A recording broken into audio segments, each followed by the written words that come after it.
We were interested in looking at how we could bring art and science, particularly chemistry, together to maybe shed insight into what actually contemporary chemistry research involves, but also to bring artists and scientists together in a way that through working with artists, chemists could maybe gain a new perspective on their own research, and through artists working with chemists, that they would be able to access what's going on in terms of the innovation within this sector, and to be able to allow that to filter into their own creative practice, and then to share that with public audiences.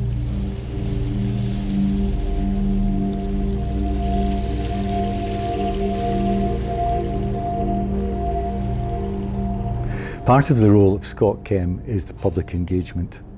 The public have a suspicion about science and chemistry in particular. They see chemistry as, they see the negative side of chemistry and don't see the positive side of chemistry.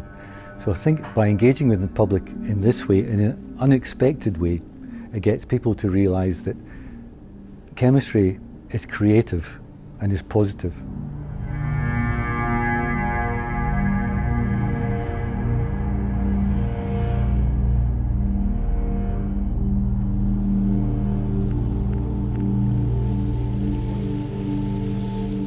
You have scientists that really like to stick within the rules and explore what those rules can do.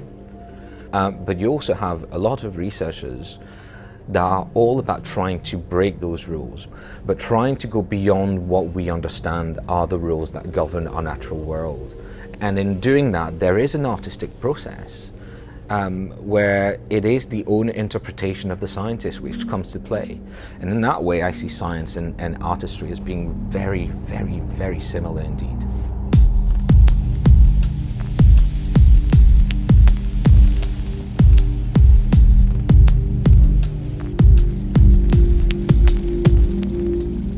I like the idea of trying to bring in a group of creative young designers to work with creative young chemists and just kick ideas around and see what might come out of it.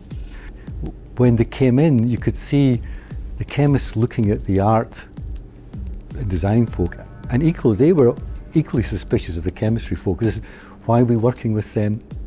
But once they started kicking ideas around, people got into huddles, and it was just amazing, the creativity and the ideas that came out.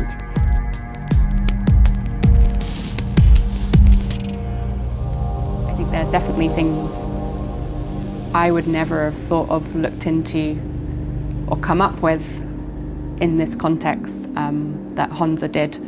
And that brought a very different dimension, and maybe even begins to pose different questions on how one could interact with different audiences going forward.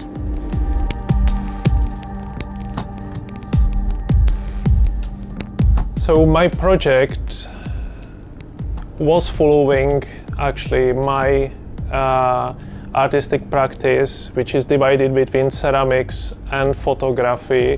So I have created a series of cyanotype prints which were printed on handmade Indian paper, and then I have created a statue which is meant to be used for engaging with the public. So it's not something which should just stand somewhere.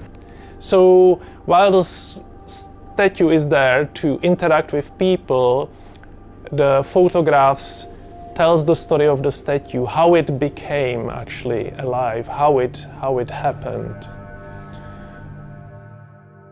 There are hidden layers in this project which actually refer back to the original inspiration, which is catalyzing some reactions.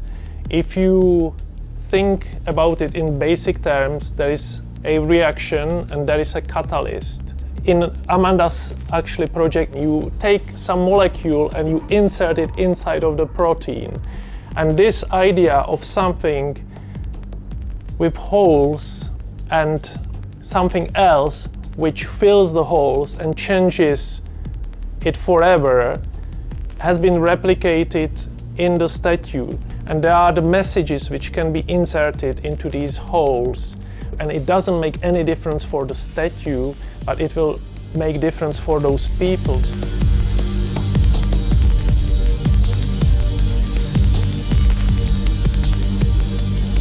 The idea is to use something that the scientists have noticed and draw parallel with our life, and also create a 3D object using that same principle.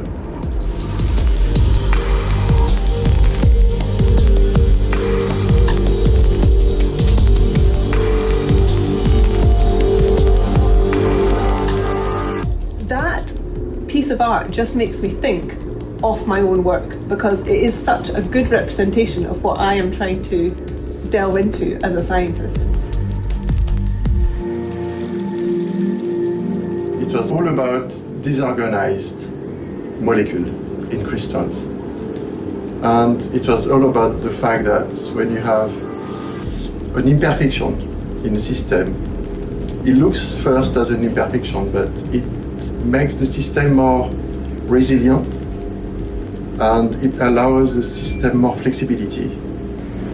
But I made the immediate parallel with our society, because society needs a set of people. Some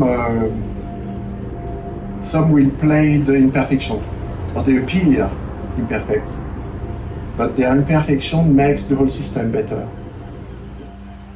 So I would never have come up with explaining disorder in crystal structures having parallels with those in society, but Romain saw them, and I see that that is completely true actually. We're explaining these tiny differences on a molecular level, but actually that can apply to society as a whole as well. You take a person out of society, what does it do to society as a whole if that person is missing?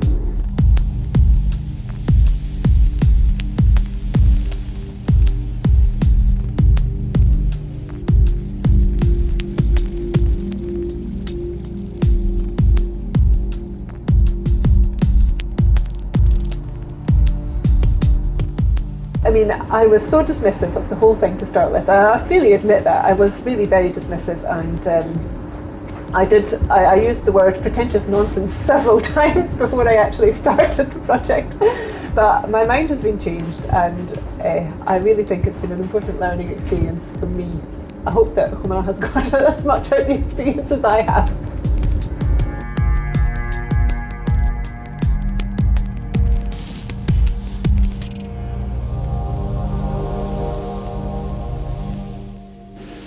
What I hope for and what happened is that once they started working, it would click.